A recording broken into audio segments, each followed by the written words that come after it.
Nuevamente, buenos días a todos. Muchas gracias por compartir esta nueva actividad organizada por SIC Inversiones. En este caso, contamos nuevamente con la grata presencia de Esteban Domecq, quien ya nos tiene acostumbrados con muy buenas exposiciones. En este caso, la idea es hacer un balance de esta primera etapa del gobierno del presidente Milei, cuáles son las cuestiones favorables y cuáles son los riesgos hacia adelante. Especialmente nos interesa mucho lo que nos pueda decir Esteban en un contexto donde la mini corrida, por así decirlo, cambiaria, ha puesto un poco de presión sobre algunos activos financieros, especialmente los bonos, y hay un ruido político importante en función a un avance de la oposición no dialoguista sobre ciertas cuestiones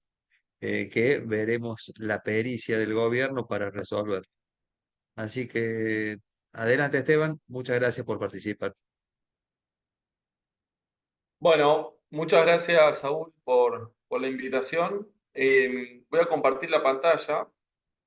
Si me confirmás que se está viendo bien y se escucha bien, voy a comenzar directamente.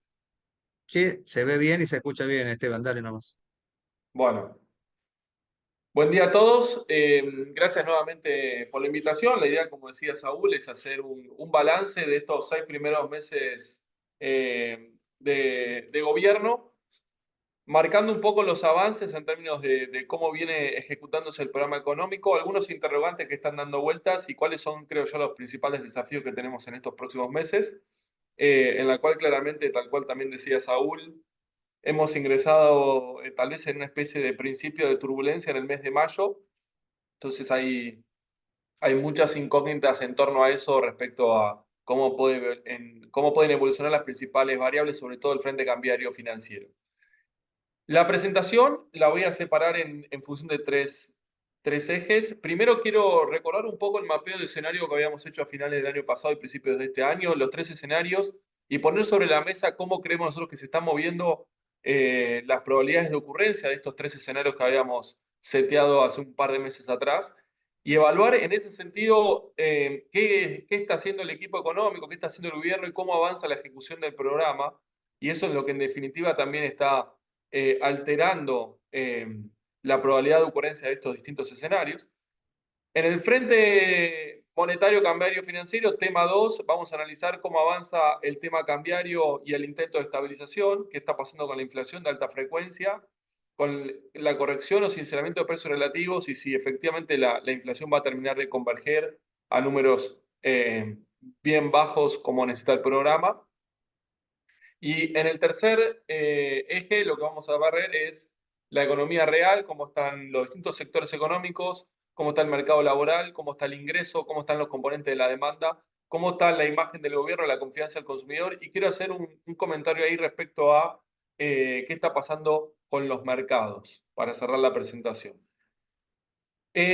Vamos al punto número uno, a entender un poco el contexto y el programa. Nosotros habíamos hablado que en diciembre Argentina empezaba a transitar un intento de estabilización en el marco de un gobierno nuevo con una macroeconomía completamente desequilibrada, eh, viniendo de un 2023 muy complejo por elecciones presidenciales, por una sequía histórica, por un escenario global extremadamente complejo también.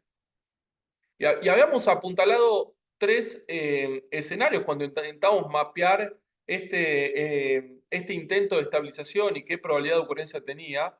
Nosotros habíamos seteado tres escenarios. Voy a marcar así me siguen. Había un escenario, digamos, negativo, en el cual esto que se quería evitar, que para el presidente del equipo económico es una hiper, para nosotros era un cuasi rodrigado, pero al margen de la definición era un evento nominalmente disruptivo que llamábamos espiralización. Acá teníamos una caída profunda del nivel de actividad, riesgo país arriba de 2.000 puntos, la inflación iba a acelerar fuertemente, tranquilamente podría irse a 500, 600, 700, imposible saberlo. Este era el escenario negativo que a final del año pasado o antes de que asuma Javier Milei tal vez tenía 50% o incluso un poco más de probabilidad de ocurrencia. La probabilidad de este escenario con el correr y la ejecución de este programa actual se ha reducido considerablemente y esto tal vez es lo más positivo. Hoy podemos hablar tal vez que la probabilidad de esto, si bien no es cero, realmente ha bajado considerablemente. Y yo creo que acá está el primer éxito del programa económico, que tal vez tenía un único y gran objetivo en el arranque, que era evitar este escenario nominalmente disruptivo, insisto, para el presidente, un escenario tal vez de hiper.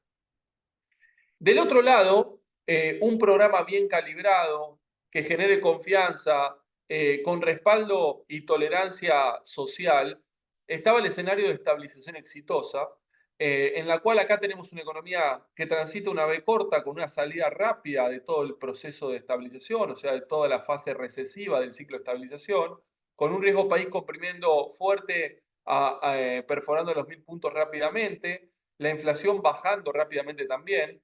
Este escenario para nosotros tenía poca probabilidad de ocurrencia y hoy tiene aún menos. ¿Y esto por qué? Bueno, porque el mundo se complicó un poco más, porque la soja se complicó un poco más, porque aparecieron algunas complicaciones en plena cosecha, porque se complicó el Congreso, porque se complicaron las leyes, porque se complicó la calle, se complicó la inflación. Entonces, este escenario de estabilización exitosa, todo sale bien, la estabilización sale prolija, en one shot, digamos, y la economía recuperándose rápidamente en formato de corta, con caída del producto entre 2 y 3 puntos, porque la recuperación del agro te iba a jugar muy a favor. Insisto, tenía muy poca probabilidad de ocurrencia y hoy tiene mucho menos, después de 6 meses de ejecución. Lo que nos queda es el escenario intermedio. El escenario de estabilización conflictiva, un riesgo país oscilante entre la zona de 1000 y 2000, con un levantamiento del cepo que probablemente se dé en formato de capas, después vamos a hablar de esto, con una recuperación que se va a dar, pero va a ser más lenta, con tensión social, con tensión política. Entonces es un escenario de estabilización conflictiva que, si el escenario negativo perdió probabilidad de ocurrencia y el escenario positivo también, claramente el escenario que está ganando mucha probabilidad de ocurrencia es justamente este de estabilización conflictiva, que tiene que ver con cómo está avanzando el programa y con algunas recalibraciones que nosotros entendemos que amerita tener en lo que sería tal vez una secuencia 2 o fase 2, a la cual habría que empalmar esto que se hizo en el arranque, que si bien fue muy efectivo para contener y evitar el escenario negativo, tal vez necesite ahora pasar a una segunda secuencia para empezar para terminar de resolver el problema de la inestabilidad macro argentina, y también muy supeditado a lo que siga pasando en el frente social y también político, cosa que voy a hablar después. Ahora, dicho esto, lo que tenemos que entender es cómo el programa económico fue efectivo para reducir este escenario negativo y posicionarse más sobre estos, y qué es lo que falta, ¿no?, para poder consolidar ese proceso. Y yo creo que esa transición es la que explica en parte por qué en mayo empezó a haber algo de ruido. Algo que también en los últimos meses en estos espacios o en este espacio de SIC lo habíamos mencionado, que no veíamos un proceso de estabilización lineal de vuelta, un proceso de estabilización en el cual todo sale bien, sino que iba a haber ruido y iba a haber turbulencia en el camino. Y yo creo que mayo, perdón, marcó el comienzo de un escenario de turbulencia que tenemos que tratar de dimensionar y anticipar la duración y la gravedad o la magnitud de estas turbulencias en el tiempo, pensando de acá hacia adelante. Con este mapeo de escenarios, entendiendo cómo se está moviendo la película, metámonos de lleno para analizar un poco en qué avanzó el programa y qué es lo que falta para de alguna manera apuntalar este intento de estabilización. En el plano fiscal, yo algunas cosas son algo repetitivas porque los estamos viendo mensualmente, así que las voy a pasar casi por alto. Pero el gobierno tenía un único y gran objetivo, que era reducir el déficit, llevándolo a equilibrio en equilibrio total a fin de año. Este es un ajuste fiscal de casi 5 puntos, más finitos son 4,7. Y efectivamente, fíjense, esta es la ejecución fiscal del año 2015, que es este déficit primario que ven acá a mi izquierda. Esta es la ejecución del año 2019, el casi equilibrio primario que deja Macri a finales del mandato. Esta es la ejecución de Alberto Fernández promedio de los últimos 3 años, ya sin el año de la pandemia. Y esta es la ejecución fiscal en lo que va de los primeros 4 meses de Javier Milei. Esto en términos primarios. Si les dibujo el resultado fiscal total, estarían viendo una línea que hace algo así. En el acumulado ya va a 0,2 puntos de superávit fiscal en los primeros 4 meses. Entonces, el gobierno tenía un objetivo. El pilar fundamental del programa económico era cerrar el déficit fiscal y ese objetivo se está cumpliendo, incluso se está sobrecumpliendo en el arranque del año. En términos de composición, sí es cierto que la composición no es la que originalmente hubiese deseado o estaba buscando el equipo económico, porque la caída de la ley de ómnibus original le impidió compensar toda la baja de impuestos que iba a tener por producto de la recesión. Todo lo que tiene que ver con IVA, con ganancias, con débitos y créditos, cayendo fuertemente en términos reales, producto de la recesión.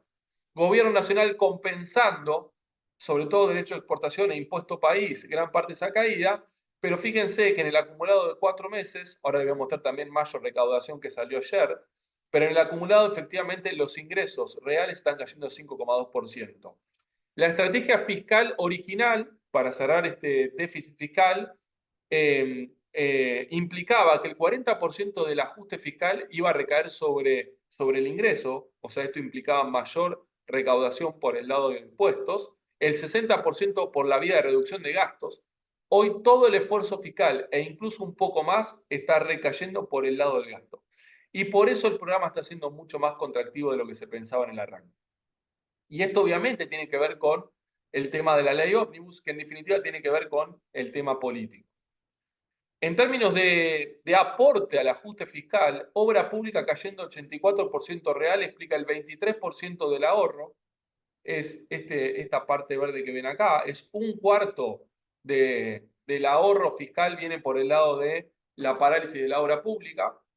Provincias cayendo 76% real, es 7%. El ahorro no es significativo por este lado, pero esto es muy importante en torno a la negociación de la ley de bases, porque las provincias, si bien esto no es muy significativo, solo el 6% de los ingresos provinciales a nivel consolidado, después hay provincias y provincias, pero en promedio, solo el 6% de los ingresos vienen por transferencias discrecionales, pero las finanzas públicas provinciales se resienten fuertemente, sobre todo por la caída de los ingresos vía coparticipación automática, con lo cual esto termina doliendo.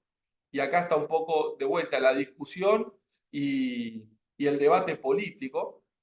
Subsidios económicos cayendo 33, una mezcla de poco sinceramiento de tarifas y mucho, si quieren, postergación de pagos, sobre todo a Camesa. Prestaciones sociales cayendo 24, de los cuales jubilaciones cae 33 y es el 34% del ahorro. 41% del ahorro es prestaciones sociales, de los cuales 34 son las jubilaciones. Asignación universal por hijo es la única partida que crece en términos reales, que casi compensa lo que están recortando de otros programas. Por eso el Frente Social está relativamente contenido. No está contenido por el deterioro macro general claramente, pero desde el lado de la ejecución de la política económica es la partida que más están sosteniendo. Esto en términos de la composición. En términos de alta frecuencia, salieron los datos de mayo. El dato de mayo dio muy bien, 9,5, creció en términos reales y es el primer dato positivo en lo que va del año 2024. Venía cayendo 4, después 9, después 14, después 12, saltó 9. Ahora es un salto que está muy asociado a impuesto a las ganancias, producto de la devaluación que empieza a aparecer en los balances de las compañías. Si ustedes observan, IVA de GI caía 15 en enero, 10 en febrero, 18 en marzo. Marzo nos preocupó, ¿por qué? Porque la economía se resintió un escalón más y esto lo ratificaba. Abril dio un poquito mejor la actividad, después lo voy a mostrar, pero mayo volvió a dar mal, 16 abajo. Fíjense débitos y créditos. Caía 16, después 3, 11, 15, 25. O sea, no tenemos por el lado de la recaudación información suficiente para decir que la actividad está saliendo o está rebotando en B corta. Al contrario, está ratificando nuestra hipótesis de una actividad que después de entrar verticalmente empieza a transitar el valle y lentamente va a empezar a transitar un proceso de recuperación. Después voy a volver sobre eso. Pero en términos, digamos, de recaudación es algo positivo porque descomprime sobre todo el tema provincial. Después voy a hablar de las provincias, de cómo está el empleo, la actividad. Fíjense que a nivel provincias, 8% cayó en términos reales en enero, 15 en febrero, 22 en marzo, 21 en abril, en mayo dio positivo gracias a lo que reciben por la vía de ganancias a través de la coparticipación. Entonces, es una bocanada de aire para el gobierno nacional y para las finanzas públicas provinciales, la RECA de mayo, que, insisto, ratifica una actividad transitando valle.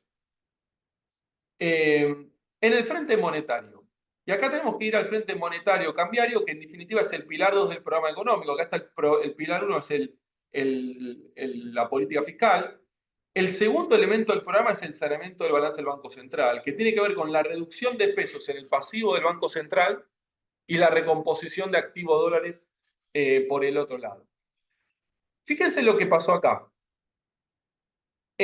Acá tenemos en billones de pesos nominales y esta es la variación. La base monetaria en abril subió 16,2 y en mayo 16,3. Estos son promedios mensuales.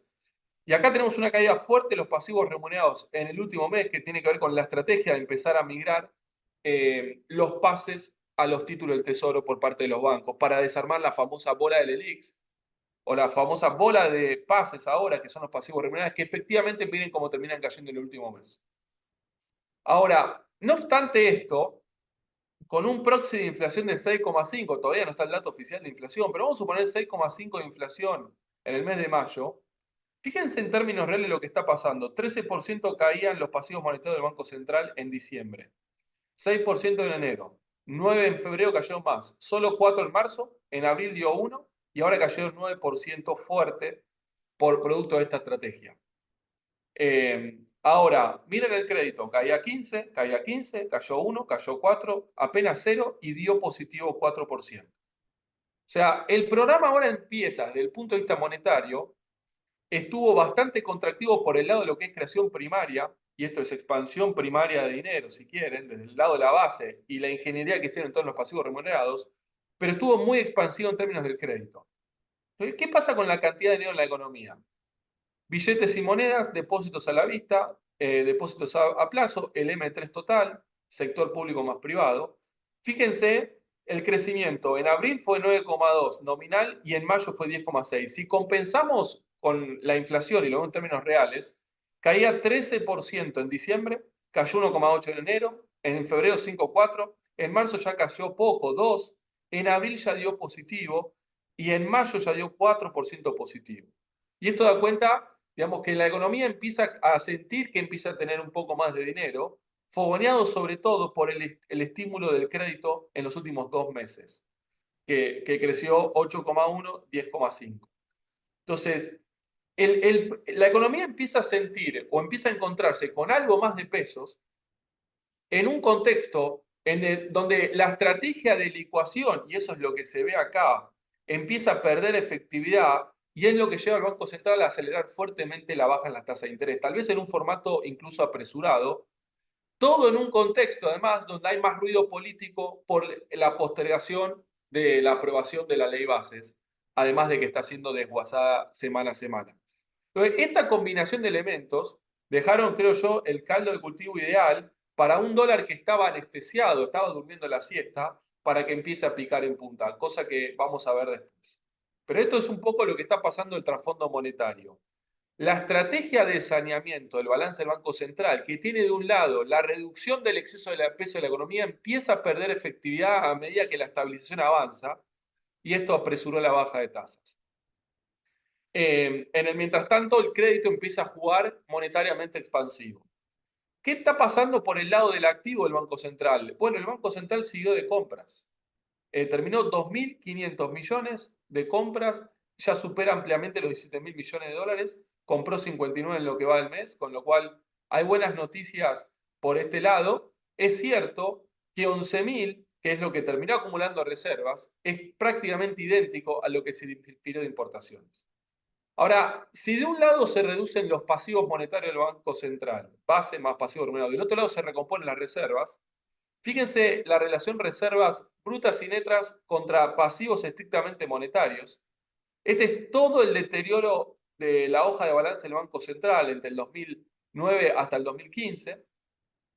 Este es el saneamiento original, digamos, que produce la devaluación de diciembre de 2015. Si ustedes observan, teníamos contrarreservas brutas todavía un rojo de 40.000 millones de dólares, y a pesar de eso, Macri abrió el cepo. ¿Cómo lo hizo? Bueno, con una cuenta financiera extremadamente superavitaria. Porque, y esto también para empezar a hablar del tema del cepo, la posibilidad de la apertura o no. Si ustedes observan la posición de hoy, 20.000 después de vuelta de la reducción de los pasivos remunerados, que es ese movimiento, digamos, la posición es bastante mejor. Ahora, fíjense, acá está la devaluación. En el arranque del gobierno de Milei, que reduce drásticamente. Y miren lo que pasó después. Es esta parte que está acá. El crawling del 2, con esa expansión de masa de agregados monetarios y sobre todo el pasivo monetario del Banco Central, lo llevaron nuevamente a una dinámica de deterioro, de posición en el balance del Banco Central. Ahora la ingeniería riesgosa de canjear pases en los bancos por títulos, y esto reduce la famosa bola de pasivos remunerados, le permiten seguir avanzando, pero a costa, creo yo, de una situación que a nivel bancos los deja mucho más expuestos en términos de en dónde están colocados el exceso de peso de la economía, que el exceso de peso de la economía sigue estando al margen de esto. Entonces, fíjense después lo que pasó con la crisis del 2018-19. Contra reservas netas la posición era menos 26.000 y contra brutas era positivo 23.000. Esta es la economía desmonetizada que Macri le entrega a Alberto Fernández. ¿Qué pasa después? De vuelta. Nos desaparecen las reservas internacionales, se emite fuertemente con el cepo y el Banco Central lo entrega en una posición mucho más comprometida que la que había recibido incluso Macri.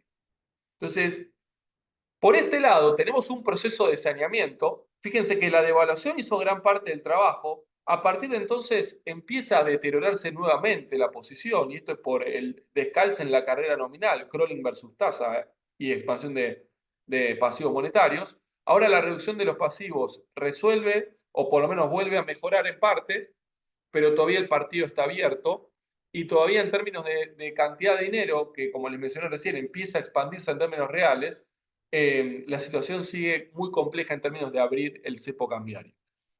Después vuelvo sobre esto cuando vuelvo al tipo de cambio real, brecha y demás. Este es el trasfondo. Último elemento que quiero mencionar, insisto, en este webinar que es de avance, lo venimos monitoreando mensualmente, por eso no hago mucha profundización de los temas, es lo que está pasando con los precios relativos. Los recuadros azules es los precios relativos después de 4 años de toqueteo de Alberto Fernández, que hemos visto también a lo largo de los últimos meses en este espacio, en los cuales habíamos dicho el dólar blue, indumentaria, material de la construcción, librería, azúcar, calzado, equipamientos, medicamentos, equipos tecnológicos, autos, verduras y fruta, era todo lo que estaba adelantado en esta economía. Este es el dato de abril. El dato de abril de inflación fue 8,8%, la general. Pero si ustedes observan el movimiento, yo diría que tal vez fue incluso el mejor mes en términos de avance y corrección de todo este problema de precios relativos. Fíjense el blue. Enero, febrero, marzo, abril. Ahora, acá empieza la discusión respecto a, bueno, ese es el blue y acá está el oficial, ¿no? Enero se había sincerado, febrero, marzo, abril, que está haciendo un poco lo que creíamos que iba a haber. Va a venir mayo, va a venir junio, va a venir julio, y el tipo de cambio real va a estar exactamente o muy parecido a como estaba en noviembre del año pasado. Ahora, si el dólar blue está acá y los precios de la economía están acá, ¿cómo está la Argentina? Regalada. Ahora, está regalada, pero porque este era un dólar de enorme inconsistencia macroeconómica en el marco de una enorme crisis de confianza. En donde la economía se empieza a sanear y se empieza a restablecer la confianza, está claro que esto iba a ir para abajo, debía ir para abajo, y es efectivamente lo que está pasando. Ahora, si este dólar está acá y este dólar está acá, y todos estos precios de la economía están acá arriba, ¿cómo está la Argentina? Cara. Entonces, acá hay un problema de secuencia y de velocidad de corrección de esto. Yo le decía, el 8,8 de inflación de abril para mí fue el mejor dato de inflación en lo que va del gobierno por la composición del mismo. Tuvimos una core en 6,3. Fíjense que lo que más subió, luz, gas, telefonía, internet, prepagas, eran los precios que estaban más atrasados. Y los que estaban acá, si ustedes observan, todos siguieron comprimiendo en términos relativos. Fue un movimiento relativamente bueno, salvo el tema de verduras. Incluso los autos bajaron. Y eso explica también lo que voy a mostrar después de cómo los autos empezaron a salir del fondo del mar. Ahora, Acá hay dudas respecto a este vector de precios. Perdón, ahí vuelvo. Porque ahora, claro, las prepagas, fíjense las prepagas, enero, febrero, marzo, abril. Y en torno a la disputa, digamos, se congelan, van a volver a aumentar a partir de julio y las hacen retrotraer y devolver parte de lo que se habían cobrado. Entonces, esto empieza a retroceder. Tarifas de servicios públicos en mayo se congelaron. Transporte, lo mismo, salvo el subte y alguno que otro más.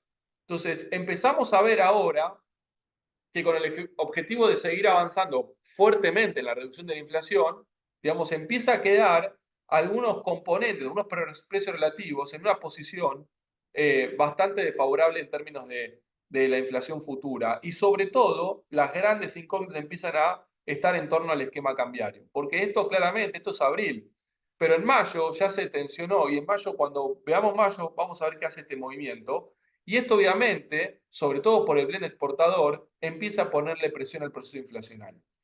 Entonces, con esta imagen de precios relativos, voy directo al tema cambiario inflacionario, a ver cómo avanza y qué falta en este intento de estabilización. Y voy a empezar por el tema de dólares. Esta es la liquidación de agrodólares. 2.600 cerró mayo, subiendo, perdón, contra el mayo del año pasado dio una caída fuerte, pero porque estaba el dólar soja. Este es el mayo del año pasado. Ahora, fíjense en el acumulado. El año pasado la liquidación del agro cayó 51% después de esa tremenda sequía. Fíjense en lo que va del acumulado 5 meses. 9.000 millones de dólares, está 4% abajo respecto al año pasado. Entonces acá empiezan a aparecer algunas incógnitas respecto si el agro está demorando, dilatando la liquidación de dólares o no. Y esto también le empieza a poner algo de presión al esquema cambiario, sobre todo porque el blend se queda sin combustible por menor liquidación. Fíjense en términos del acumulado anual, liquidación, estas son las últimas campañas récord del 2021 y 2023. Perdón, 21 y 2022, la línea celeste es el 2023. Esta campaña agrícola claramente no va a ir a esta zona, digamos, a esta zona que está acá, puede ir a la zona de 25, puede estar entre 30 y 40% arriba que la del 2023. Es una recuperación parcial y esto tiene que ver con el efecto precio negativo, sobre todo en la soja y el maíz. Pero si ustedes observan, a mayo, efectivamente pareciera ser que hay una liquidación que viene algo lenta. Si lo vemos en términos de porcentaje de comercialización, acumulado hasta la cuarta semana de mayo, cuando el promedio de las últimas 9 campañas estaba en la zona del 42%, hoy está en la zona de 36, si miramos la serie es el mínimo para esta altura del año. Efectivamente, hay una liquidación que está viniendo lenta, hubo problemas con el exceso de lluvias, la llegada a los puertos y demás, pero también lo que puede estar empezando a pasar, muy probablemente empieza a suceder, es que la paridad cambiaria para el sector exportador, sin tasa peso del otro lado, empieza a ser un incentivo a cosechar pero no liquidar granos. Y yo creo que esto es lo que empieza a pasar. En parte, lo que habíamos dicho, el riesgo del programa es que el atraso cambiario meta al esquema cambiario en una situación de asfixia porque los exportadores lentamente se van a ir retirando. Y a medida que pase el tiempo, este desvío probablemente se agrande más. Mientras tanto, el Banco Central, dije, compró 17.000 millones de dólares, fíjense las reservas, acumuló, pero tuvo pagos del fondo en las últimas semanas, con lo cual no pudo seguir acumulando reservas, está en la zona de 377 millones de reservas netas. O sea, de los 17 que compró, 11 los acumuló en el Banco Central. Pero en el último mes y medio, producto de pagos, a pesar de que siguió comprando, fíjense que las reservas están subiendo mucho menos e incluso sacando algunos pagos prácticamente no suben. Tercer elemento en el frente cambiario tiene que ver con lo que sucedió con la brecha, que claramente da inicio a un nuevo proceso de turbulencia o de inestabilidad en el frente cambiario. Entonces vamos a hacer un poco zoom sobre este fenómeno. Fíjense el tipo de cambio oficial en los últimos 7 meses. Acá está el dólar mayorista, la devaluación de 3.50 a 800 y el CROL al 2% mensual. Estos eran los dólares que eran un barrilete cósmico de Alberto Fernández, con brechas que incluso llegaban al 200%. Teníamos el oficial en 350, con tipo de cambio que habían llegado arriba de 1100. El primer episodio de inestabilidad fue a fines de enero. ¿Qué estaba pasando a fines de enero? Se cayó la ley bases, la ley ómnibus original. Después el programa que se volvió fiscal y monetariamente mucho más contractivo, mucho más agresivo, logró muy exitosamente contener los dólares financieros y hacerlos acercarse al tipo de cambio oficial. De hecho, en términos nominales, dólares que estaban en la zona de 1300 bajaron hasta la zona de 1000 entre fines de enero y mediados de marzo, incluso principios de abril. Y este fue el éxito del programa en pos de mantener los dólares financieros a raya. Desde el principio de abril ya empezó a lateralizar casi al ritmo del crawl. Fines de abril, principio de mayo, los tipos de cambio financieros se despertaron, terminaron saltando entre 11 y 18% los distintos tipos de cambio. Si lo miramos en términos de brecha, cuando devalúa el nuevo gobierno, la brecha comprime con mínimos de 15, salta hasta la zona de 55 en esa primer turbulencia de enero, la brecha comprime a 15 fines de marzo, desde ahí empezó lentamente y en forma algo errática, pero a subir, y a partir de principio de mayo el tipo de cambio se disparó. Y esto está muy asociado a esta economía que empieza a encontrarse con algo más de pesos, que se queda sin tasa de interés en medio de mucho más ruido político por lo que está sucediendo en torno al Congreso, la ley bases, la calle, los paros, etc. Entonces, hoy tenemos brechas en la zona de 45 el CCL, 42 el MEP, 38 el Blue, que es una brecha claramente que empieza a hacer algo de daño. ¿Por qué? Bueno, porque esta es una brecha que de alguna manera se mete en el sendero de inflación. Se mete a través del blend y se mete a través de la expectativa devaluatoria. ¿Qué está pasando con el tipo de cambio real? Y esta es la gran discusión en torno a la sostenibilidad del esquema cambiario. El 1 a 1 de la convertibilidad, vamos a redondear, es 700 pesos. El dólar hoy está casi, vamos a redondear, 900 pesos, el mayorista. El dólar que dejó Axel Kicillof es 7,36, el dólar que dejó Massa es 7,47. Uno mira el dólar mayorista y claramente hay mucho espacio o mucho margen para que se siga apreciando. Ahora voy a volver sobre ese tema. El 4 pesos de junio del 2012 es 2.078, un dólar de explosión de salir a la convertibilidad ultra competitivo. Dólar muy competitivo de Néstor, 1.700 aproximadamente a plata de hoy. Acá están los dólares financieros libres de explosión de Alberto Fernández, muy superiores al de 4 pesos de junio del 2002. Llegaron hasta plata de hoy a la zona de casi 2.800 pesos. Y acá está la brecha que empieza a tensionarse. Y de alguna manera, algo que habíamos hablado en su momento es, si la inflación no desacelera rápidamente con esta estrategia de Cronel 2, el tipo de cambio, esto lo venimos anunciando desde enero, iba a ser esto, iba a bajar, iba a bajar, iba a bajar, iba a bajar, y es lo que sigue haciendo.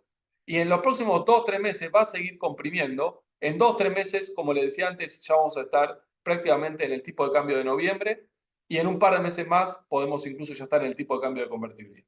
Entonces, empieza la discusión en torno a la sostenibilidad de la paridad cambiaria. Y dijimos, si el tipo de cambio no es sostenible, hay riesgos de que la brecha anticipe un movimiento ascendente de turbulencia. Y eso efectivamente creemos que es lo que está empezando. Obviamente con un esquema que va a seguir al 2%, con inflación que va a venir al 5, 6, 7 y puede empezar a lateralizar, digamos, es un problema para el esquema cambiario.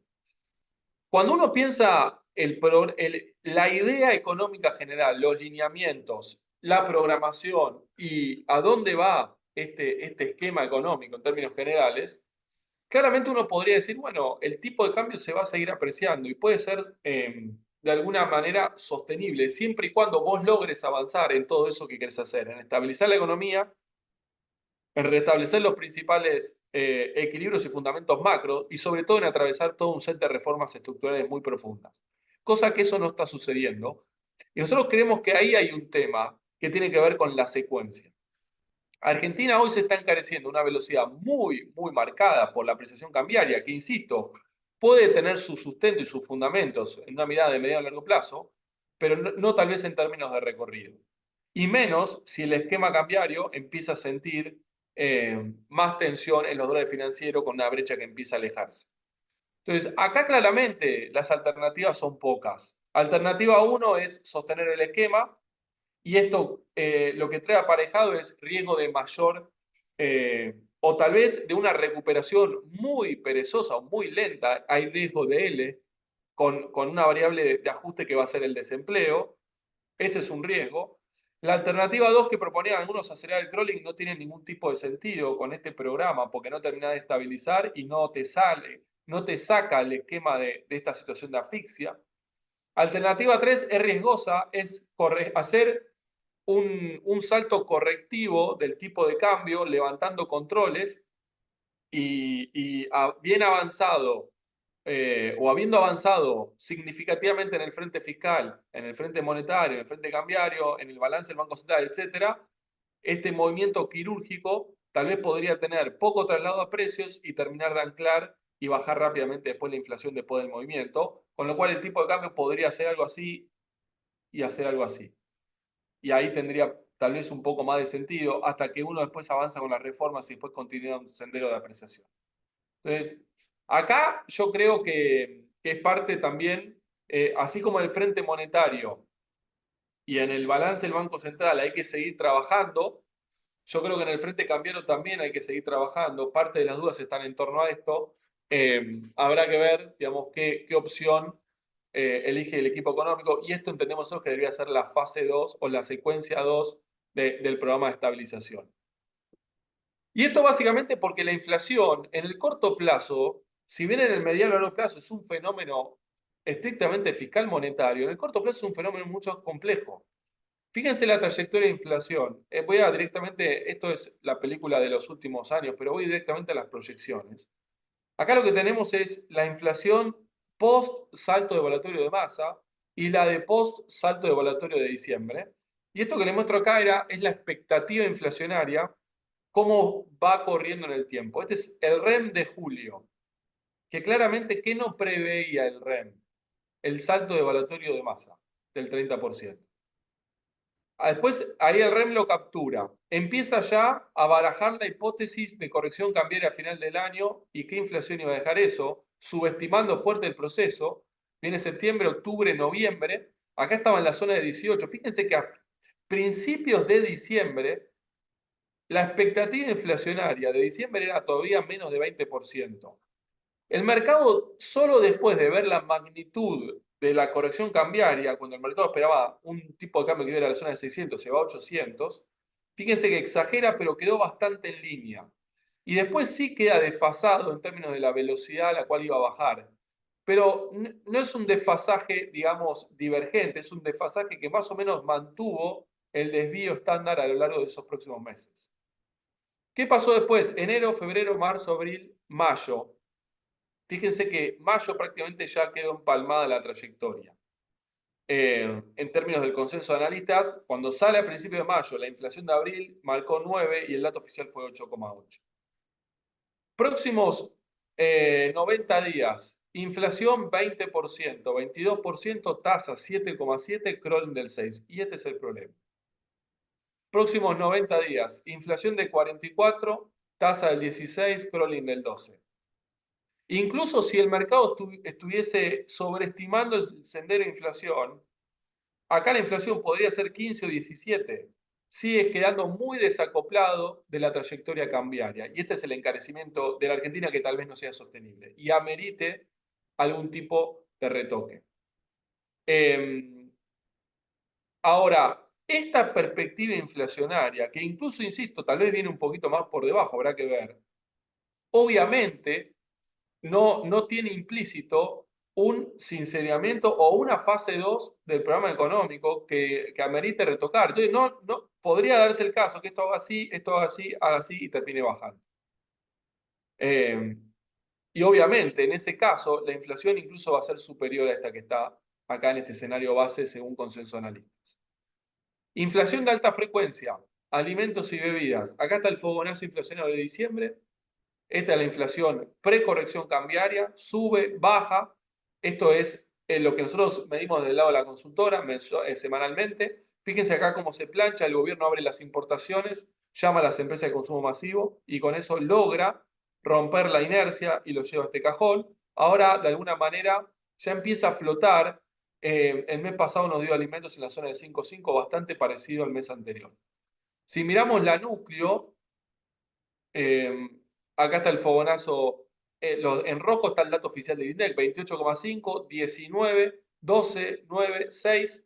Eso nos había dado en la zona de 7, hoy estamos en la zona de 6, la núcleo. La general nosotros nos da todavía un poco más alta, estamos bastante desviados de los analistas y esto tiene que ver con el impacto de los regulados, sobre todo en GBA, que nosotros medimos GBA. Pero bueno, empezamos a notar una inflación y esta es la parte difícil de la segunda etapa. La etapa 1 es soltar precios relativos, hacer la corrección cambiaria, es el fogonazo, sube y baja. La fase 2 es la que tiene que llevar la inflación de 8 a 1. Y esta es la parte difícil. Y más difícil aún, obviamente, si hay que hacer alguna recalibración del programa. Las tasas de interés bajaron fuertemente, ya lo mencioné antes. Y por último, les quiero mostrar un poco la carrera nominal mes a mes de los últimos meses para ver qué pasó en mayo. Esto es mayo. Fíjense cómo venía abril. El SER, inflación 8,8, la tasa de plazo fijo 5, dólar oficial el crawling al 2,3, el Blue 3%, el CCL 6,7, los fondos Money Market 6,2, el Merval en dólares subió 8, es un rendimiento en pesos del 15, con este CCL en 6,7. Los bonos subiendo 7,8, en términos de dólares es un rendimiento en pesos de 15. Fíjense los bonos, 7,8, 17,4, 15,4, 8,39. Desde hacía 6 meses los bonos venían subiendo, subiendo. Estas son las paridades pasando de 20 a casi 60. Miren mayo. Es el primer dato negativo en 6 meses. Fíjense cómo terminó la carrera nominal de mayo. 6,5, estoy suponiendo una inflación de 6,5, habrá que ver el dato oficial. Plazos fijos en la zona de 3. Dólar, el crawl al 2. El dólar blue saltó 17,8, el CCL saltó 14,2. Gran ganador del mes. Después de 3 meses de ser grandes perdedores, se terminó la siesta, se despertaron los dólares financieros. Los money market, grandes perdedores. Fíjense los money market, 3,2. Los plazos fijos, 3,3. El programa te está invitando o te vas a título del gobierno, pueden ser ajustables o hard dólar, o te vas a la brecha. Y de alguna manera el programa hizo que muchos de estos pesos, insisto, que empezaron a aparecer, se vayan a la brecha. Esto un poco para ver la carrera nominal mes a mes. Si lo vemos en términos de 12 meses, los dólares aumentan 150, el blue 153 el CCL, el oficial 273 tiene la devaluación en el medio, tasa de plazo fijo 151, money market 133.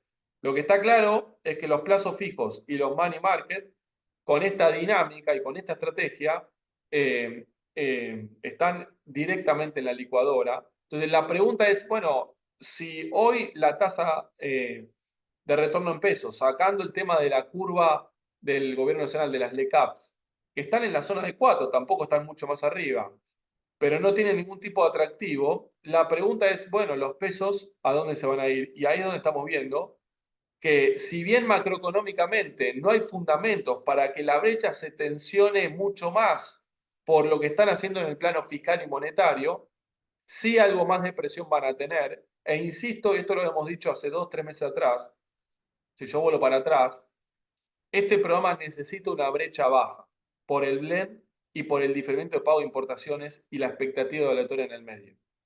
Entonces, una brecha de 45 o 48, como tenemos hoy, es un tema para este programa.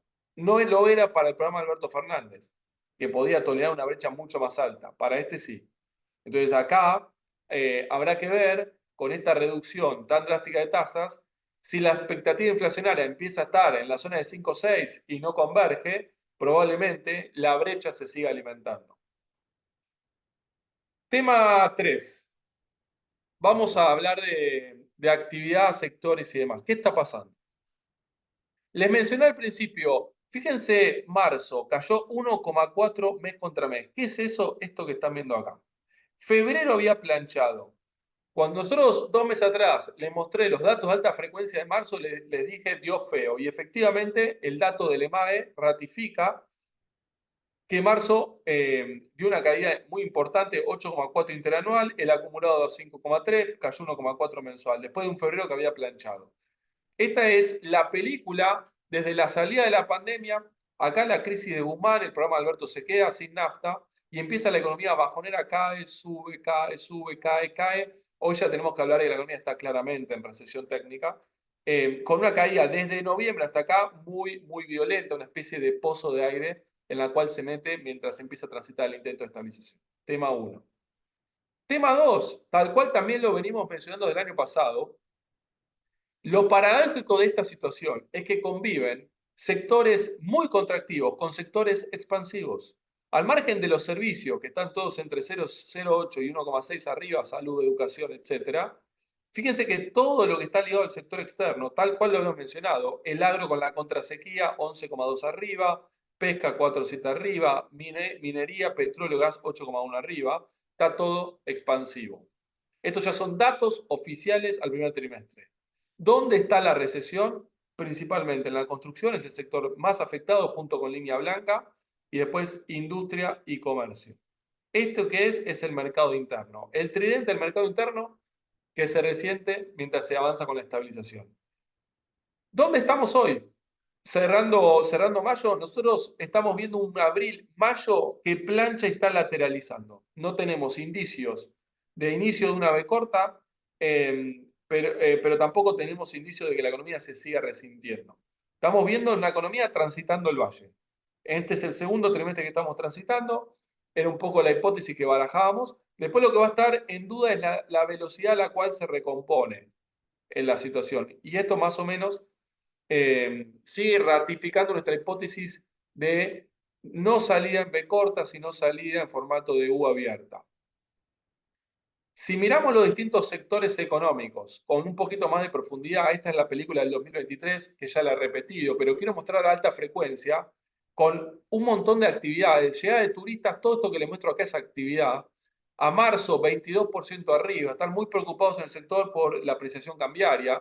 No obstante, esto es un problema.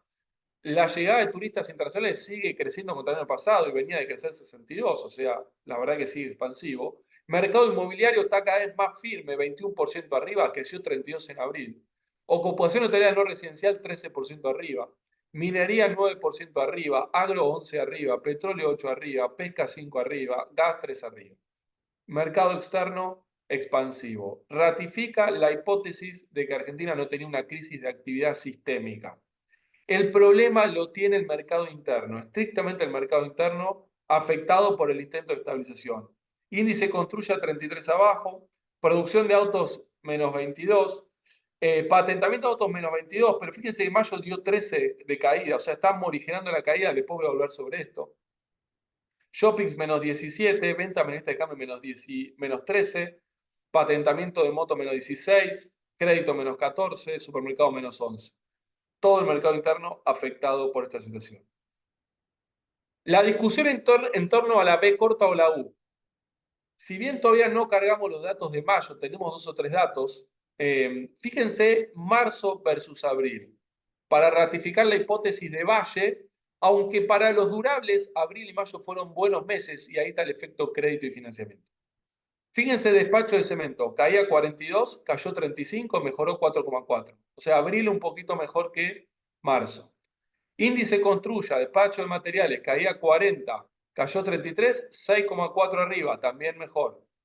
Patentamiento de auto, caía 36, cayó solo 5, saltó 26% en abril el patentamiento de autos. Y recién le mostré que en el mes de mayo también volvió a subir. Déjenme que vuelvo para atrás, dio 34.000 autos. La caída interanual dio 13, vuelve a quedar un poco más abajo, pero está recortando fuertemente. Miren lo que caía, 18 en febrero, 36 en marzo, cayó solo 5 acá. Es un abril positivo dentro de un año que viene negativo. Patentamiento de motos, caía 43, cayó solo 4, saltó 32, lo mismo. Todo efecto crédito, más reducción de precios en el margen. Producción automotriz, caía 29, cayó 21. Transferencia de autos usados, caída 27, saltó 4,7, perdón, el interanual y más 28 el mes contra mes. También fue un mes muy positivo. De vuelta el efecto financiamiento. Vuelo de cabotaje venía en más 7, cayó 1,4, esto estuvo un poquito peor. Consumo energético venía a menos 14, dio menos 0,6, menos 0,5. Venta minorista de cambio menos 12, menos 7, dio un poquito mejor. Recaudación tributaria dio menos 15, dio casi menos 15 flotando. El resto del mercado interno está prácticamente flotando en abril y mayo por todos los indicadores de alta frecuencia que monitoreamos de datos oficiales y datos no oficiales que vemos de empresas. Así que ratifica la economía, está transitando el valle. Y probablemente ese valle empiece ahora a recomponerse lentamente, pero en un proceso paulatino y gradual. ¿Qué tenemos atrás de esto? El mercado laboral, que por un lado todavía convive con pérdida de empleo. Estos son datos viejos porque es a febrero, no hay datos más adelantados, pero la economía está perdiendo empleo desde mitad del año pasado. Este es el empleo privado empleo registrado en el sector privado, independientes que suben, empleo en el sector público que también baja, y es el primer cambio de tendencia en 12 años.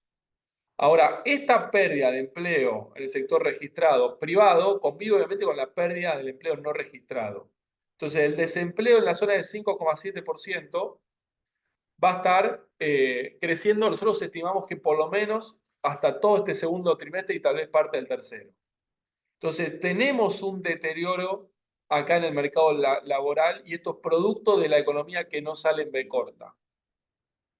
Si abrimos eso en las distintas provincias, fíjense, esto es el mes a mes. Acá está la economía perdiendo desde septiembre el empleo. Cae, cae, cae, cae, cae. Ya perdió 1,1 en el acumulado desde julio. Y eso que había subido un poquito acá, en las prepaso. Ahora, fíjense cuando abrimos las provincias. Salta hasta 2,4 arriba. Neuquén 1% arriba. Mendoza 0,9 arriba.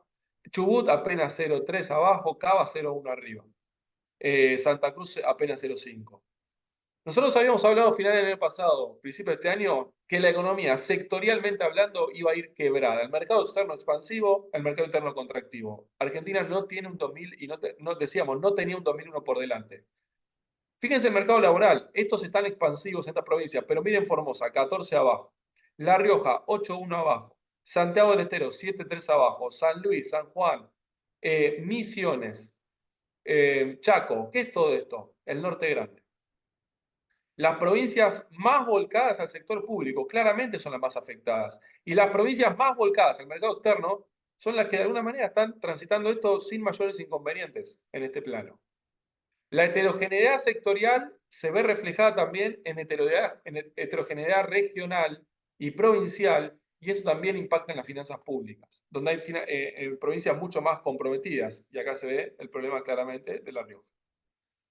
A nivel sectores del EMAE, fíjense que el gran problema lo tiene la construcción. Y después, bueno, hotelería, gastronomía, industria, que está perdiendo desde acá, desde noviembre, empleo, comercio de los últimos 2 meses. El resto, agro positivo, pesca positivo, minas, petróleo, gas, servicios públicos, sociales, etcétera, salud, aguantando.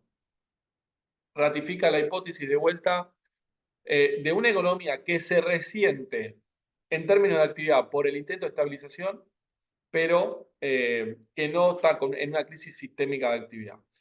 Ahora, tenemos un proceso de deterioro del empleo. Veamos qué está pasando con los ingresos reales. Esto es el 2001-2002, esto es lo que pasó del 2018-19, toda la caída, y acá está el arranque del intento de estabilización.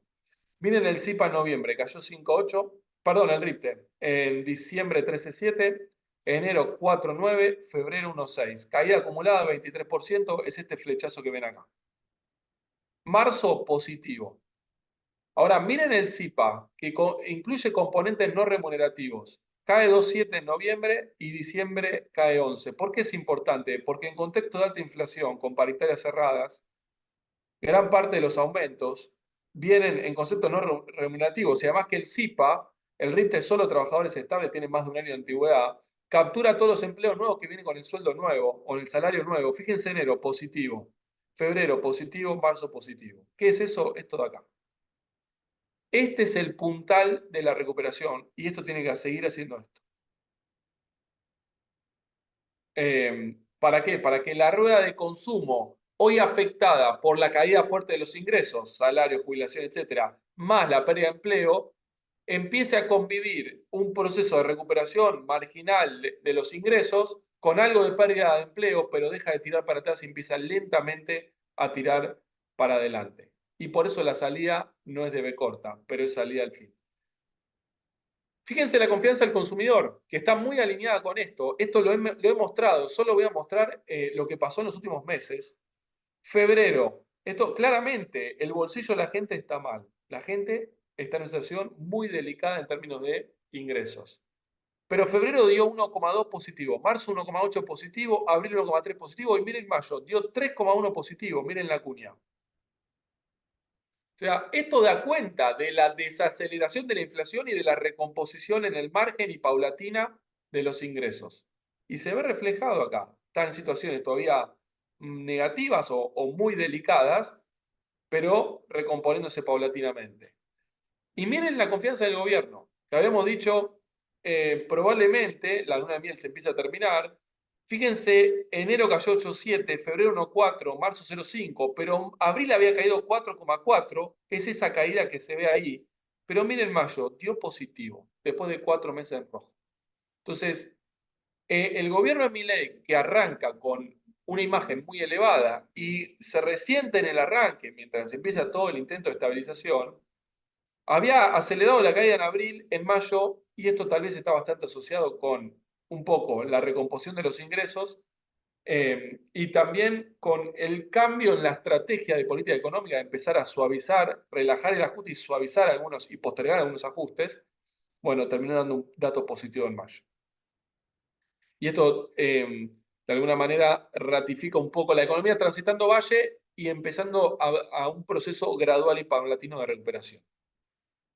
Un comentario, me quedan 2 láminas y voy a la parte de preguntas para cumplir con el tiempo. Esta es la percepción de la calle y esta es la percepción del mercado. Yo creo que al gobierno, digámoslo, hoy lo apuntalan dos grandes agentes. Por un lado, la calle, que está todavía, a pesar de con ingresos muy bajos, confianza del consumidor muy, muy caída, el gobierno sigue con una imagen y con un apoyo muy elevado, a pesar del deterioro muy elevado.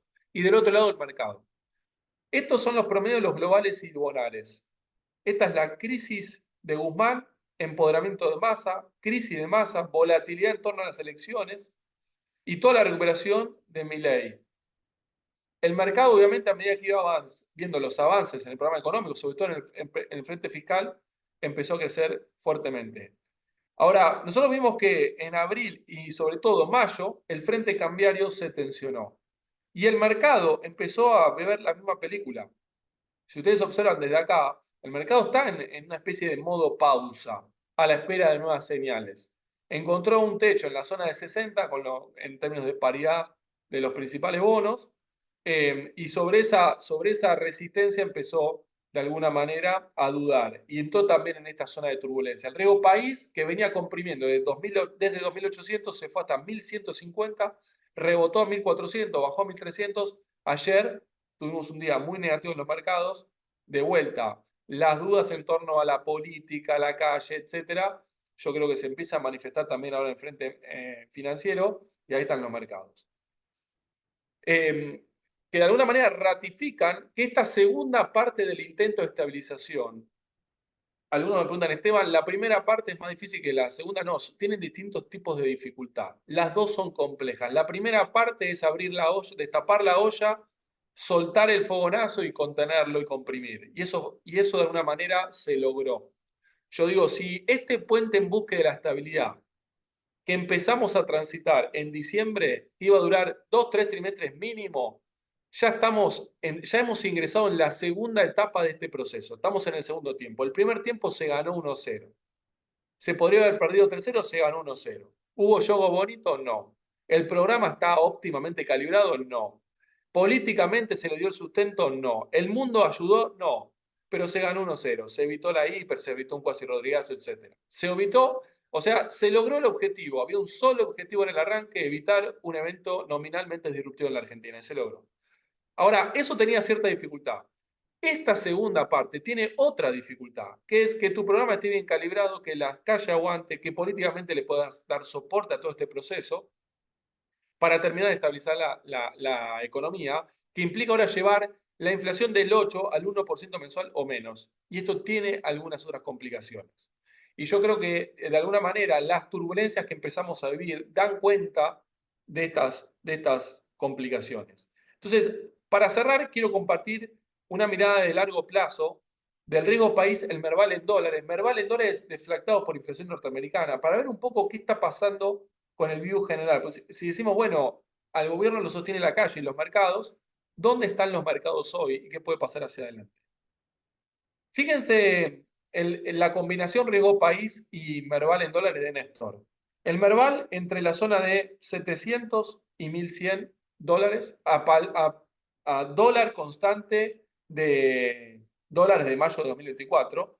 Esta era la Argentina en default, reestructuración de 2005 y después leve mejora con riesgo país en la zona entre 300 y 500 puntos. Una economía obviamente superavitaria, con superávit gemelos, un banco central que estaba muy acomodado, recomprando muchísimas reservas con un superávit muy holgado de la balanza comercial y de la cuenta corriente. Entonces, es una economía muy sana que tenía un riesgo país entre 300 y 500, con un Merval en dólares entre 800 y 1100. Miren la economía de Cristina, una economía que se empieza a alejar del mercado, del estado presente, empieza a tener problemas, va, viene y se aleja desde el punto de vista sobre todo del riesgo país. Tuvimos en el medio el problema con los holdouts, el problema de la crisis subprime. En el 2009 se castigó mucho los bonos argentinos, pero claramente ya era una economía tal vez bastante más distorsionada, desacomodada, que empezaba a sentir varios problemas. La economía de Macri. Acá tenemos la etapa buena. Hasta el primer trimestre del 2018, riesgo país, los dos primeros años hasta el primer trimestre, por debajo de los 500 puntos, con mucho acceso a los mercados, es más, con financiamiento récord, y con un tipo de cambio muy apreciado. A plata de hoy estaba en la zona de 850 a 900 libre, 850 a 900 libre, y eso dejaba un Merval en dólares muy, muy arriba. A plata de hoy, deflactado por inflación norteamericana entre 2.000 y 2.200 puntos o en dólares de Merval para el mejor momento de Macri. Toda la crisis que se gatilla en el 2018-2019 lo lleva a esta zona. El Merval entre 800 y 1000, riesgo país alrededor de 800 puntos, más o menos 100, 200 puntos básicos. Las PASO se va a esta zona. Casi que vuelve a lo peor de la época de Cristina. Y esta es, bueno, todo lo que hemos vivido en ese 2018-2019, insisto, en etapas. La crisis de Macri va acá, la crisis pospaso va acá, desde acá. Movimiento 1, movimiento 2. Miren a Alberto Fernández. Acá está la pandemia. Nos lleva Merval entre 300 y 400 dólares a plata de hoy, con riesgo país entre 3.000 y 4.500 puntos. Reestructura Guzmán, riesgo país en la zona de 2.000. El mejor momento fue 1.500. Ahora, todo el proceso final del mandato de Alberto Fernández, fíjense que lo que empieza a reaccionar fuertemente es las acciones, con un riesgo país oscilando entre 2.000 y 2.800 puntos. Toda la mejora en el frente financiero se dio por el lado de las acciones. Acciones de compañía que estaban en récord de actividad, récord de rentabilidad y récord de liquidez. Y un sector público que estaba completamente quebrado, con muchas dudas respecto a la sostenibilidad de la deuda y la posibilidad de ordenar las cuentas públicas y sobre todo el balance del Banco Central. Entonces, el fin de ciclo de Alberto Fernández, paradójicamente, es un fin de ciclo que convive con bonos con paridades muy, muy bajas y acciones subiendo fuertemente, anticipando y además dando algo de protección cambiaria. Miren lo que va de la gestión de Milei. El Merval pasando entre 900 y 1.100 a la zona de 1.200, 1.400. Y el riesgo país, que arranca en la zona de 2.000 largos, 2.400 prácticamente, yéndose a la zona, bueno, tocó los 1.100 que les dije, y hoy nos estamos encontrando oscilando en este sector. Ahora, bueno, este es el último dato de ayer. después de los malos días de las semanas pasadas y sobre todo lo que sucedió ayer, con un Merval en dólares que cortó 1.279 y 1.400. Pero fíjense dónde estaba esto. Y fíjense dónde está esto. O sea, para un Merval en dólares tenemos mucho más prima de riesgo país. Y la pregunta acá es, bueno, en caso de una estabilización exitosa, yo les mostré en la primera lámina, nos imaginamos una trayectoria siendo así. No nos imaginamos algo así ni algo así. Probablemente sea algo así. Entonces, claramente, en una estabilización exitosa, las paridades de los bonos todavía tienen un largo trecho alcista. El Merval en dólares puede subir algo, pero eso vendría principalmente por mayor apreciación del tipo de cambio financiero. Nosotros creemos que las acciones, el Merval en pesos está en una situación muy elevada. Probablemente lo que quede de ganancia ahí venga por el lado de mayor apreciación cambiaria de los dólares libres, pero eso habrá que verlo. Y esto siempre es una estabilización exitosa. ¿Qué pasa en el escenario negativo? Probablemente esto haga más así, no tan así. Digamos, ¿por qué? Bueno, porque las acciones con un sector privado que sigue relativamente sano y que además dan algo de cobertura contra una economía tal vez nominalmente disruptivo, ese escenario negativo no se evita, va a pasar mucho más factura a las paridades de renta fija. Ahora, ¿qué pasa con una estabilización conflictiva? Bueno, probablemente transite por acá, digamos, y en algún momento tal vez pueda meterse en una situación en la cual el gobierno pueda volver a tomar deuda.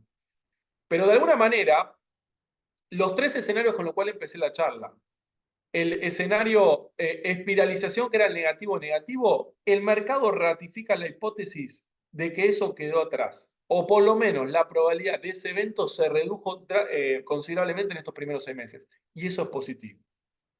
Ahora, el mercado no está viendo una estabilización exitosa, porque si no, esto tendría que estar yendo por acá. Efectivamente, el mercado está viendo, creemos nosotros, esta estabilización conflictiva. Digamos que va a haber que trabajarla en los tres planos, en el plano social, en la calle, en el plano político y también en el plano económico. Y yo creo que esta es la Argentina que tenemos en los próximos 3, 4 meses. Terminar de transitar este puente, que en parte va a seguir siendo bajo tensión, bajo inestabilidad y bajo turbulencia. Si el gobierno maneja bien estos tres columnas, estos tres pilares, bueno, vamos a terminar de atravesar esto y después de este movimiento podamos probablemente tener una segunda fase alcista en el mercado, que puede llevar las paridades de los bonos a 70, 80 o quién sabe, incluso tal vez más. Con esto termino la presentación, Saúl, y dejo de compartir y si les parece pasamos a la parte de preguntas.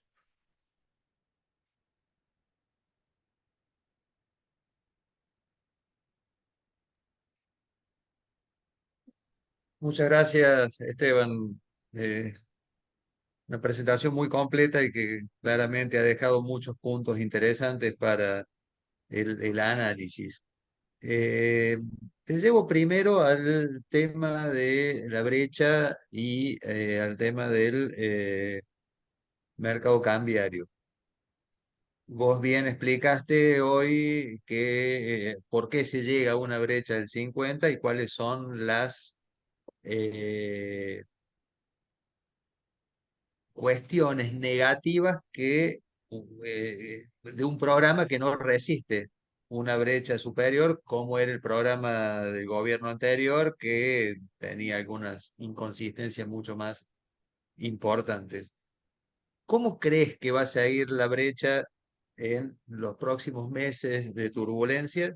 Y sobre todo, ¿a dónde la ves acomodándose en el mediano plazo? Y ahí ya te llevo también a la pregunta de si vos crees que en algún momento va a haber una salida del cepo. A ver, en el corto plazo, déjame separar el corto del mediano, al margen de que no le podamos dar una temporalidad precisa, pero en el corto plazo yo veo una brecha, digamos, que va a estar adentro de esta turbulencia. Cuando uno le agarra una turbulencia, estando en un avión, ¿qué no sabemos, Saúl? ¿Cuánto tiempo dura y cuánto se va a mover? Digamos, es imposible saber. Ahora, yo del lado de los fundamentos te diría que hay fundamentos para convivir con brecha. Si será 40, 60 o 35, no lo puedo saber. Pero que va a estar, yo creo con alta probabilidad que sí. Y obviamente que esto es un problema para este programa. ¿Y esto por qué? Bueno, porque, digamos, la brecha cambiaria en estos esquemas viene a ser una especie de termómetro que resume dos cosas: la consistencia o inconsistencia de un programa económico y el nivel de confianza. Entonces, si nosotros creemos que el programa está perfectamente calibrado, que políticamente todo se va a ordenar y la calle va a estar 100% controlada, bueno, la confianza va a mejorar rápidamente y esa consistencia macroeconómica va a hacer que la brecha nuevamente baje. Ahora, yo ese no es el escenario más probable que estoy viendo para estos 3 4 meses de la Argentina, al contrario. Yo creo que si la hipótesis de recuperación no es de B corta, que socialmente, digamos, va a estar agitado, políticamente también, hay que ver qué pasa con la ley de bases, y yo creo, tal cual lo mostré, que el programa que tenía la intención de licuar y secar la plaza de pesos y del otro lado empezar a contar con mucho más dólares, yo le mostré recién, empieza a encontrar con limitaciones. Ese cóctel a mí me hace prever qué brecha vamos a tener. Y va a estar oscilante, y va a estar en estos niveles, y puede irse incluso más arriba también. Ahora, eso mientras estemos en la zona de turbulencias. Entonces, la pregunta es cómo salimos de ahí. Y ahí es donde yo hablé bueno, ahí podés salir de varias maneras. Si en 2, 3, 4 meses aparece ese shock de confianza, aparecen dólares de afuera y el programa al final estaba bien hecho, yo aguanté el, el gasto público, logré el superávit fiscal y todo eso está bien, bueno, tal vez salís de la brecha y la brecha vuelve a converger o comprimir nuevamente, sin toquetear el esquema cambiario, y sería, si querés, acercarte al escenario de estabilización exitosa a pesar de que en el medio tuviste turbulencias. Y te generó ruido, pero Perdón, bueno, eso es un poco lo que apuesta el equipo del ministro de Economía. me lo imagino que sí, que es apretar los dientes, apretar más fiscalmente, más monetariamente. Obviamente que necesitas contexto, hay que ver qué pasa en el mundo, qué pasa en la política, qué pasa en el Congreso, qué pasa en la calle, todo eso. Pero vamos a suponer que se alinean los planetas, bueno, en algún momento, 2, 3, 4 meses, la expectativa de evaluatoria va a ceder y si seguiste avanzando en secar la plaza de pesos y empiezan a aparecer dólares por el blanqueo, porque los argentinos están más confiados, porque viene dólares de afuera, eso te va a sacar de esa zona de turbulencias y ese sería el desenlace feliz.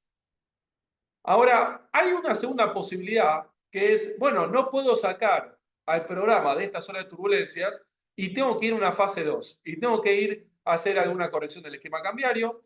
Yo insisto, habiendo avanzado fuertemente en solucionar el problema fiscal, habiendo avanzado en parte con el cerramiento de la hoja de balance del Banco Central, armando un programa 2 con el fondo, consiguiendo algo de dólares de afuera, tal vez ahí podríamos, Saúl, en un escenario tal vez de brecha oscilando 40, 50, 30, 60, hacer el movimiento quirúrgico de sacarle algunas capas al cepo e ir a buscar la compresión, pero ya con un tipo de cambio bastante más libre. Y es un movimiento de riesgo, sí, pero tal vez es la posibilidad de que te quede algo mucho más ordenado para después terminar de afianzar la estabilización.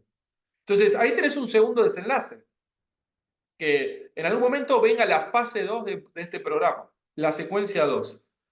Ahora, hay una tercera posibilidad, que la brecha, que no venga la secuencia y que la tensión vaya en aumento. Y ahí el desenlace es incierto. Pero obviamente cuanto más se tensione, más complejo va a ser salir de esa situación, porque está claro que la brecha en aumento es una inflación que no baja. Y es una inflación que no baja es un problema, digamos, político para el gobierno. Porque lo que va a caer, si la inflación no baja, lo que baja es el apoyo, la imagen del gobierno y la confianza de la gente y demás. Entonces, esa tercera alternativa yo la veo tal vez como la más riesgosa. Entonces, de estas tres, yo me inclinaría a pensar en la segunda. ¿Cuáles son las fuentes principales de pesos que son las que se cambian de portafolio y que tensionan los dólares financieros que vos ves? Porque los últimos canjes que hizo el gobierno a nivel de pasivos monetarios lo bajaron sustancialmente, ¿no? Claro, ¿Puede Saúl, ser por el pero lado del crédito? el canje, cuando uno dice estamos saneando el balance del Banco Central, ¿por qué? Porque reduje pasivos remunerados. Ok, ¿y quién los tomó? Bueno, en realidad los bancos lo que están haciendo es cambiando su activo. Tienen menos exposición al Banco Central y más exposición al Tesoro. Pero los pesos son del depositante, son de los individuos y la masa de pesos, yo lo mostré recién, los agregados monetarios, está creciendo en términos reales. Entonces, lo que para la empresa que tiene el exceso de pesos porque no puede girar utilidades o pagar importaciones, o para Doña Rosa que empieza a recibir plata que no consuma a fin de mes, el exceso de peso está ahí. No importa qué ingeniería hagas con los bancos para reducir la hoja de balance del Banco Central. La economía sigue teniendo ese exceso de pesos. Lo voy a explicar así. Yo tengo 100 pesos, los pongo en el banco X. El banco X se da vuelta y lo ponía al Banco Central. Ahora el Banco Central se lo devolvió al banco y se lo dio al Tesoro. Pero los 100 pesos son míos, Saúl. Y yo tengo que tomar todos los días una decisión. ¿Los pongo en un money market? ¿Los pongo en un plazo fijo pesos? ¿Los pongo en una LECAP? ¿Los pongo en un temas uno o compro brecha? Entonces, si yo no estoy confiado y no tengo tasa, bueno, tomo un riesgo, voy a título del tesoro, o no quiero tomar riesgo y voy a brecha y duermo y paso tranquilo el invierno. Entonces, yo creo que hay un movimiento ahí de empresas e individuos que no tiene que ver con la ingeniería que hace el equipo económico del Banco Central y los bancos, que después podremos hablar de la exposición que empiezan a tener y la fragilidad que empieza a emerger en el sistema bancario. Pero, digamos, esos tenedores de pesos son los que empiezan a cambiar la decisión ya de vuelta con un programa que no ofrece tasa y encima yo estoy más desconfiado o tengo menos confianza en todo esto, que estimulan o le dan combustible a la brecha, creo yo. Yo lo que estuve viendo que los agregados monetarios en general, el M2 por ejemplo, incluso el M3 están creciendo, pero no veo que sea tan sustancial ese crecimiento. No tengo información de, por ejemplo, los fondos money market. ¿Vos crees que de ahí están saliendo los pesos para ir al dólar? Pero fíjate, yo te voy a dar datos promedio contra promedio, Saúl. Billetes y monedas creció 11,1% en mayo, 11%. Depósitos a la vista, caja de ahorro, cuenta corriente, 13,3% en mayo. 13. Plazo fijo, depósitos a plazo 8,2, total del M3 10,6 con inflación de 6. Esto es una expansión real consolidada de 4, de depósitos a la vista 6. Entonces, si vos me preguntás después movimiento, sí, claramente. Yo creo que por el lado de los money market y después son pesos que se están moviendo. Pero el combustible debe estar saliendo de ahí. Y después del otro lado, Saúl, acordate que un mercado es oferta y demanda. Tal vez tenés poco push de demanda, pero tenés retracción de la oferta y se te va el billete. Porque si yo a 1.000 pesos creía que ya estaba barato, porque estaba durmiendo la siesta durante 5 meses, con inflación del 100%, y el chacarero está haciendo esta cuenta, dice, no, ¿sabes qué? Tal vez demanda tenés poco combustible, porque hizo mucho los deberes el gobierno, pero tal vez ahora no tenés oferta, y el blend se paraliza, el que vendía el canuto, la economía ya está transitando valle, empieza a sentir algo más de pesos, y además tengo créditos, Saúl, tomo al 22, al 24, no vendo más canuto, desaparece la oferta, y el billete sube más por retracción de la oferta que por push de demanda.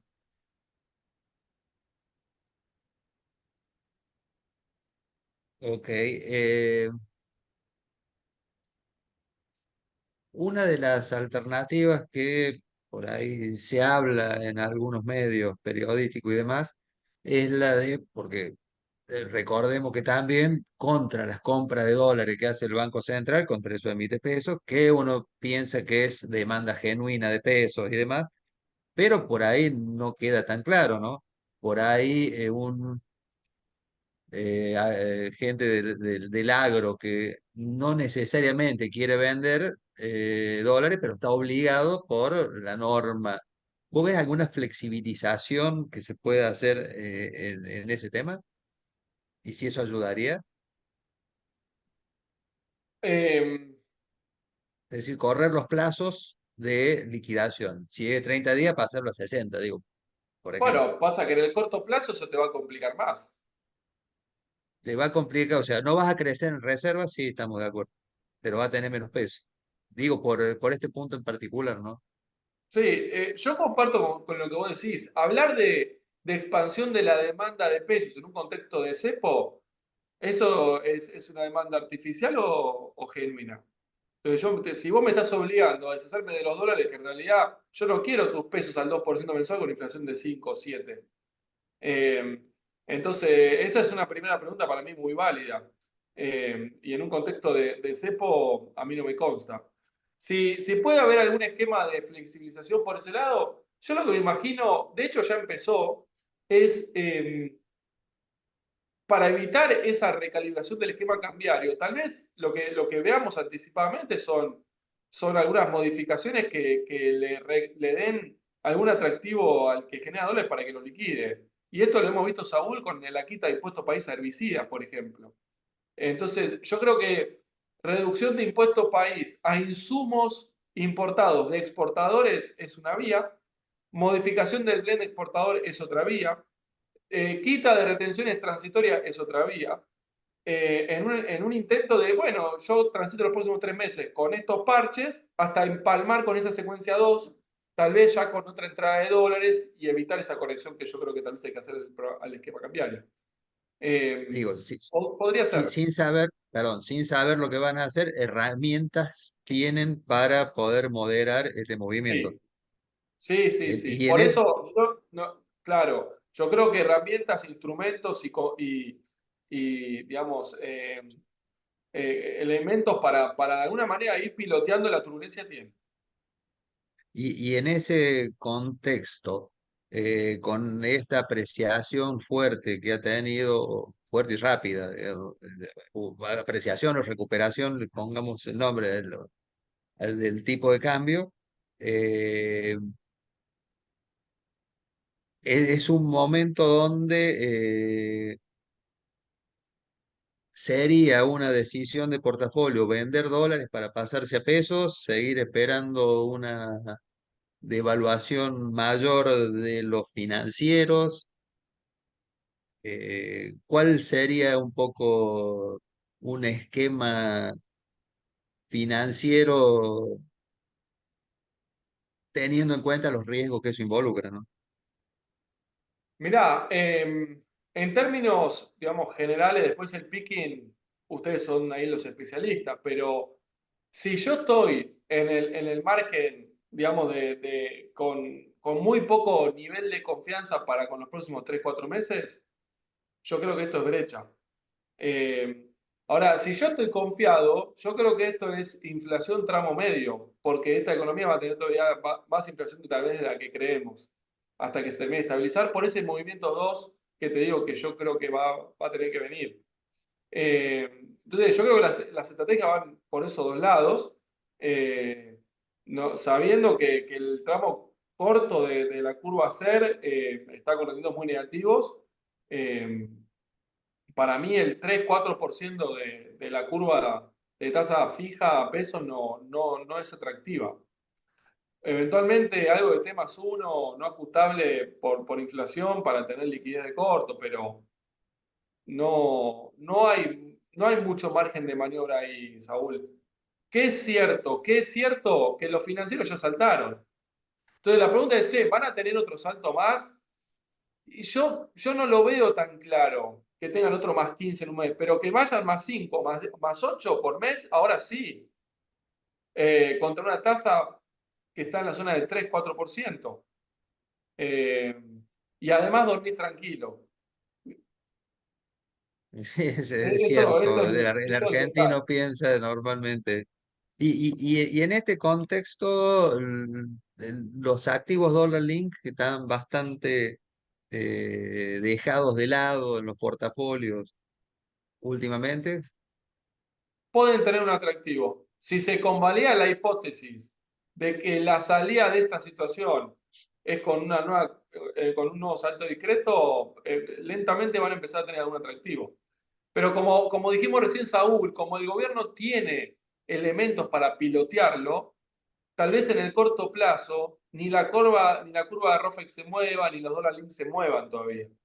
porque tiene elementos para tal vez lateralizar estos 3, 4, 5 meses, pero sin problema tal vez. Contención, algo de tensión en lo financiero, pero sin, sin problemas en el oficial. Podría servir como cobertura para dólares, no para una aplicación de pesos. Correcto. Y por último, el tema de que mostraste muy bien la relación donde parecería que hoy los bonos están más baratos que las acciones por toda una serie de, de elementos que mencionaste muy precisamente. Eh, ¿Qué debería pasar para que la paridad de los bonos suba? Y me imagino que el tema político juega una cuestión fundamental ahí. ¿Y qué podría pasar para que se destruyan las paridades y busquen otro piso? Mirá, por la positiva, yo creo que a la positiva podemos llegar de las dos formas que hablamos, ¿viste? Que yo te digo, bueno, la alternativa uno, me meto en un episodio de turbulencia, lo controlo y entro. O la alternativa 2, me meto en la zona de turbulencia, recalibro y entro también. Entonces, yo creo que ahora, en ese que tiene que pasar, tienen que salir las leyes, tiene que llegar el programa con el fondo, tienen que aparecer los bancos de afuera y el propio fondo, poner algo más de dólares. Tiene que estar súper consolidado el ajuste fiscal, avanzado el frente monetario, etcétera. Entonces, esa combinación, y si querés, el mundo tiene que ayudar un poco, Saúl, porque el mundo no está ayudando. En estos primeros 6 meses, la soja perdió más del 10%, perdimos 6.000 millones de dólares en 6 meses. El real está a 5,23 allá. Si el real vuelve a 4,90 nos va a ayudar un montón. Si la soja vuelve a 4,60 nos va a ayudar un montón, o el trigo, el maíz, etcétera. Entonces yo te diría, esa combinación de cosas por la positiva permitirían para mí que los bonos de Argentina continúen el rally que venían transitando, que ahora tal vez durante mayo, junio, julio estén en pausa, pero después retoman el sendero alcista. De vuelta, señales externas, señales políticas, muy importante, y señales en el plano del programa económico. Y además empezar a ver la salida de la recesión, ¿no? Y que la gente siga aguantando va a ser importante. Ahora, por la negativa, yo creo que los catalizadores son principalmente casi que políticos, ¿eh? Porque el frente externo ya está empiojado. Salvo que veo un cisne negro completamente inesperado, yo no lo veo. El daño ya está hecho. Entonces, o lo que nos condiciona el mundo ya nos está afectando. Yo no veo por ese lado algo. Por el lado de la economía y la calle, más o menos estamos ya ahí adentro del valle, estamos transitando toda la parte difícil de esto. Entonces, yo creo que puede haber algo de sintonía fina en el programa, digamos, de recalibrar algo, pero vos la tasa ya la bajaste. Yo no veo que la bajen más y te comprometan mucho más por ese lado. Ya está, ya también. El riesgo lo tomaste, te salió mal, ya se te hicieron los financieros, listo. Eh, entonces, salvo que haya un desmadre económico, de que empiecen a activar o intentar activar una salida más rápida, soltando plata y demás, que yo no lo veo este gobierno, ni mucho menos. Yo creo que el compromiso y la convicción política para sostener esta dinámica económica apalancada en la búsqueda del equilibrio fiscal, eso está y es inamovible. Entonces, con eso inamovible, yo creo que irte al escenario negativo va a venir más por acontecimientos políticos que económicos. Y ahí puede haber todo Perfecto. tipo de ruido, ¿no? Todo tipo de ruido. Puede haber problemas en el Congreso, puede haber problemas en el gabinete, puede haber problemas en las gobernaciones, puede haber problemas en las finanzas públicas provinciales, que empiecen coletazos de deuda, de lo que fuese. Eh, entonces, yo creo que va a haber que estar atento en estos 3, 4 meses, porque no hay posibilidad alguna de estabilizar una economía si vos no tenés a la política estabilizada. Entonces, vos le tenés que dar plafón y soporte político a todo este proceso, estos gobiernos nacionales y también al resto también. Entonces, algún driver negativo que te gatille una aceleración de la crisis, yo lo veo más probable que venga por el lado político que por el lado económico hoy, en este momento. Un puesto a Franco en lugar de Pose parecería una buena decisión Yo en creo ese que sí, sentido. yo creo que sí. Eh, Básicamente porque le das bastante más caudal político a un gobierno que no lo tenía mucho. Hay que ver qué pasa con la gestión, porque acá son dos cosas. Vos tenés que hacer política y tenés que tener capacidad de gestionar. Y creo que son los dos temas en los que más tiene que trabajar el gobierno, me parece a mí, desde el punto de vista político. Es decir, parecería que es el punto más débil y donde aprovecha la oposición más cerril para pegarle. Ayer en todos los medios de prensa, X, antes Twitter y demás, le pegaban por el campeonato del mundo al ministerio Sí. de Sandra Petovelo y salieron, obviamente, la oposición percibe alguna debilidad y está quemando las naves, tratando de que esto se le complique. Bueno, Esteban, atento al tiempo, simplemente agradecerte nuevamente la presencia y la exposición, que creemos que fue muy enriquecedora para todos los participantes. Agradecer a todos quienes se han tomado un minuto para escucharte y para participar de otra nueva actividad organizada por SC Inversiones con INVEC. Y bueno, te convocamos para nuevamente, dentro de un tiempito, a ver cómo sigue esto. Con gusto, Saúl. Espero que sirva el aporte. Después les comparto la presentación y bueno, a disposición. Gracias nuevamente por la invitación.